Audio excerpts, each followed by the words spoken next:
Hi everyone, welcome back to Tech Education. This is part 2 of OAuth series. In part 1, we discussed what exactly OAuth is, what problems it solves, and what are the different types of workflows in OAuth, and we discussed the relevant use cases for each workflow.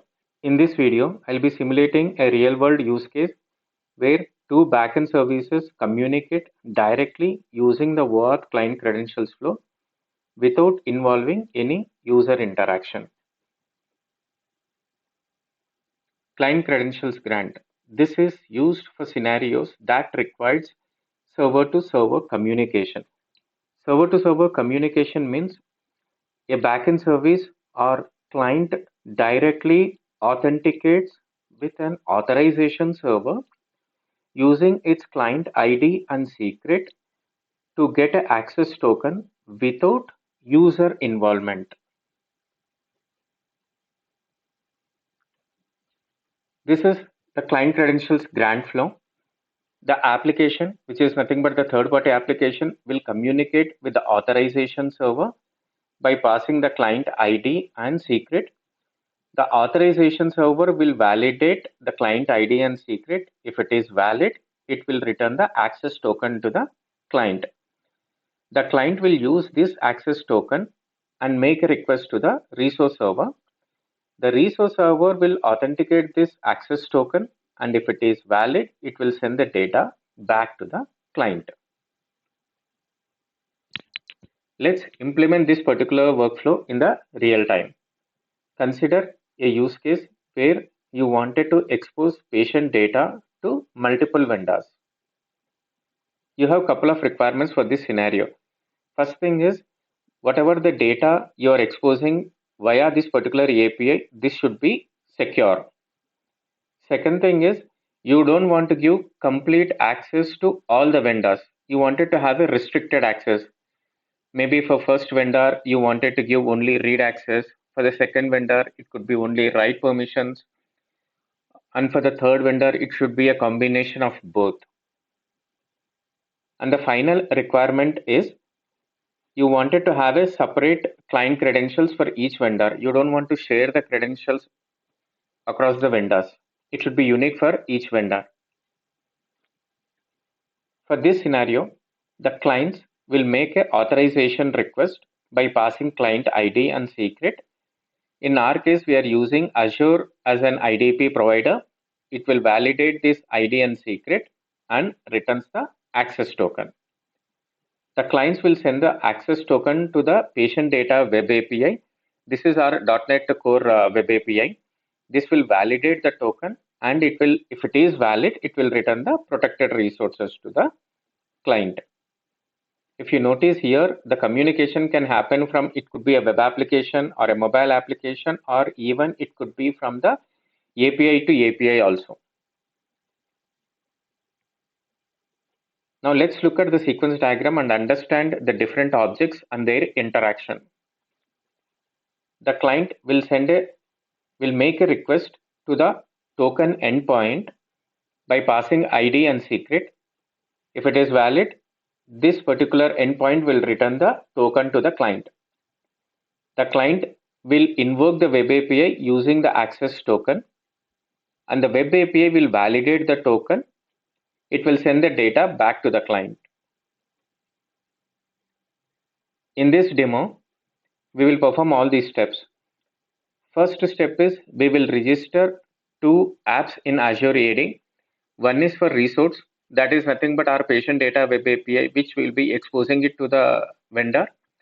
Second one is a client application which will invoke our resource API. Once we register the resource app, we need to have an add IP URI. This is nothing but the scope. And next step is we'll create roles. If you remember, one of our requirement is creating the roles. You wanted to have a restricted access to the vendors. For that sake, you need to create the roles. Next, in the client, once the client app is registered, you need to give this particular app the permissions of the resource API, whatever we have created it. And finally, we will create client credentials so that we can have a separate credentials for each vendor.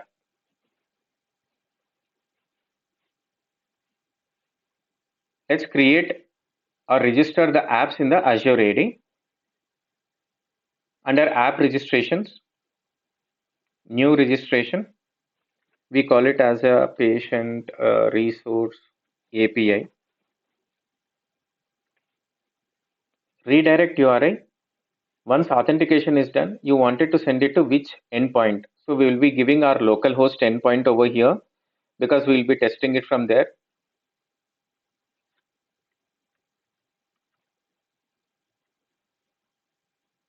Register. Let me add as a owner myself for this app.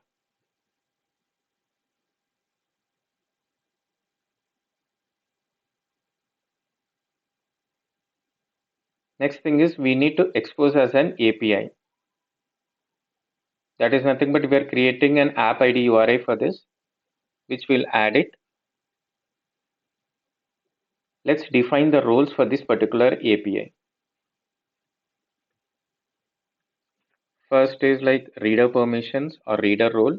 This is for applications. The value will be same description. And I wanted to enable this app role.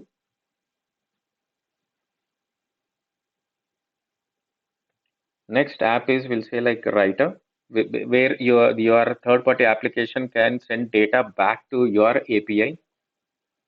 That is where the writer permissions will be used.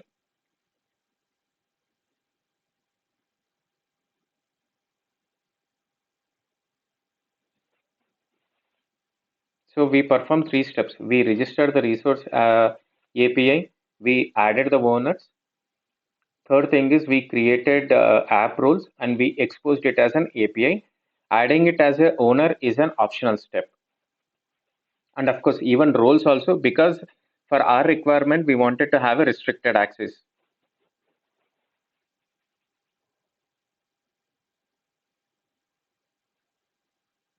So under owned applications, I'm able to see it. Now let's create the client, which will invoke this particular API.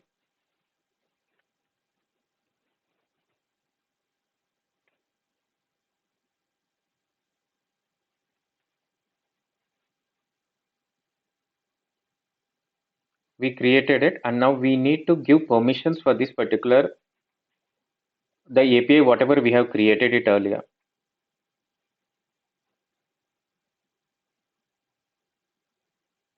Patient resource API. And I wanted to give only read permissions. And if I wanted it for both, I'll be able to do it.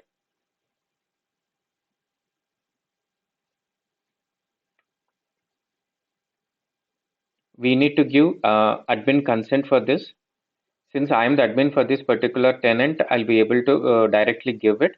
Whereas in the production environments, some companies or some vendors will have a restricted access. There, the authorized person will be able to grant the consent. Next, our final requirement is we wanted to create client ID and secret for each vendor.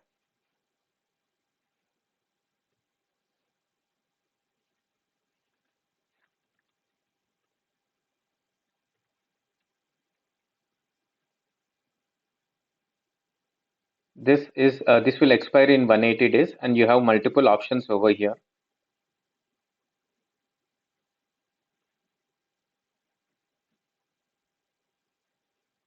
Copy this client secret.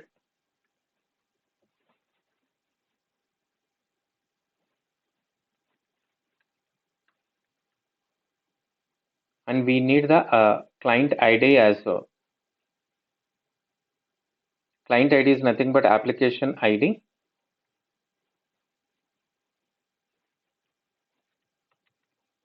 Let's click on this resource API and then take the app ID URI, which we have already generated it. This is our app ID URI. We need all these three settings. Let's look at the API code.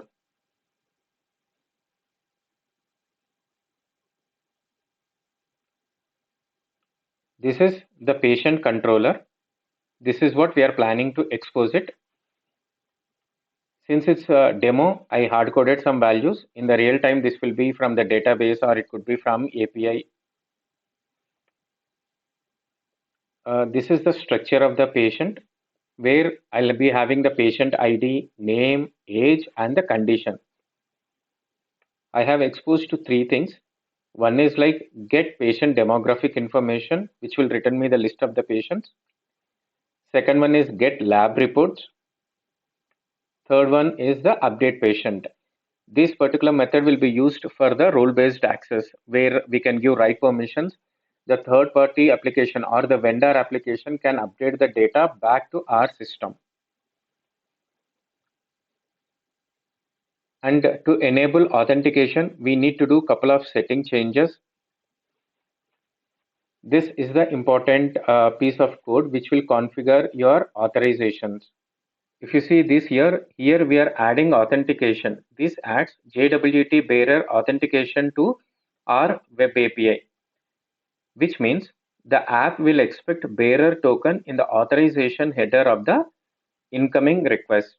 Second object is options object. This object contains settings used to validate JWT issued by Azure AD. Next is authority. This is the URL of the Azure AD tenant that issues the token. This is the tenant ID which will issue the token for us. Next one is audience. This specifies that the token should be issued for this specific API.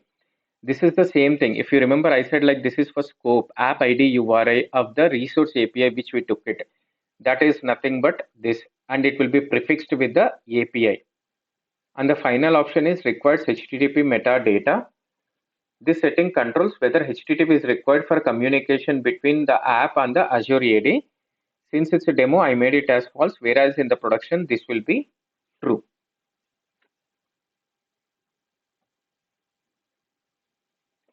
Let's run the application.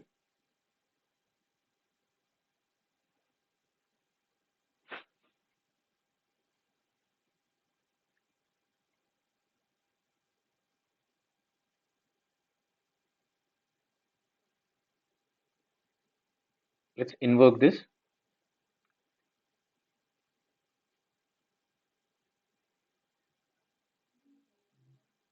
It shows 401 unauthorized. The request is unauthenticated because we have not passed tokens. Now let's implement. Let's pass all the necessary parameters.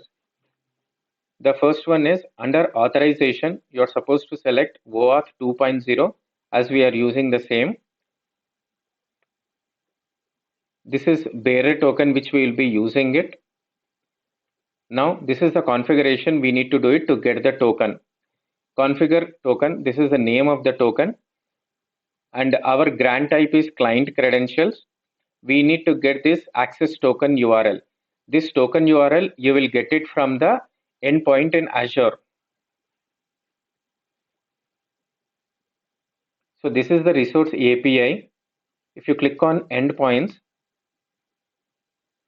OAuth 2.0 token endpoint version 2. This is the same thing. This tenant ID will be different for each tenant. So copy this endpoint. You can replace this. We need to replace the client ID. Let's remove this. Client ID, we got it from the Azure AD when we are registering the app in the Azure AD. The same thing, we need to use it. Let's remove this secret.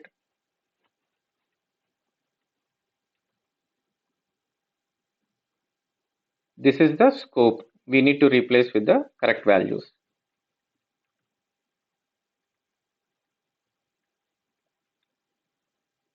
And one more thing, even in the code, we need to replace this API, which we missed it.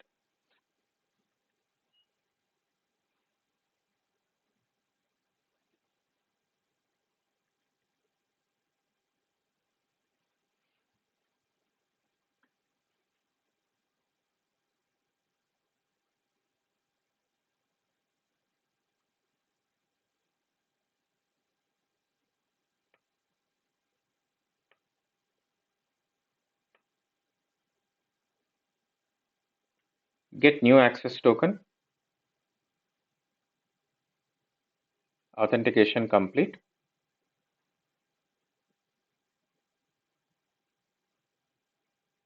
We got the token. Let's copy this. Now under authorization, instead of authentication type, we need to make it as a bearer token. Let's replace the latest token.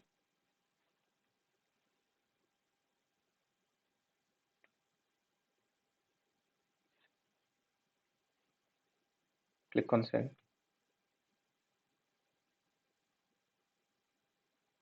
We got the response. Now let's see whether the roles claim is also coming in the token or not.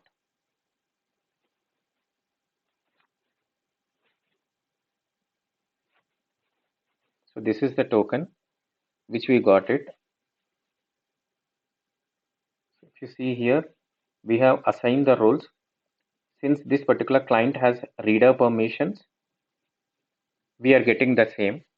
And in case if you give multiple permissions, you will be able to see that. So your API will read this particular data and then performs the necessary authorization, saying that whether this has read permissions or writer permissions. Based on that, it will take the necessary action. That's it for this video. Thank you for watching. Did you found this video helpful? If yes, please share it to someone who will get benefited from this video. And finally, don't forget to share and subscribe.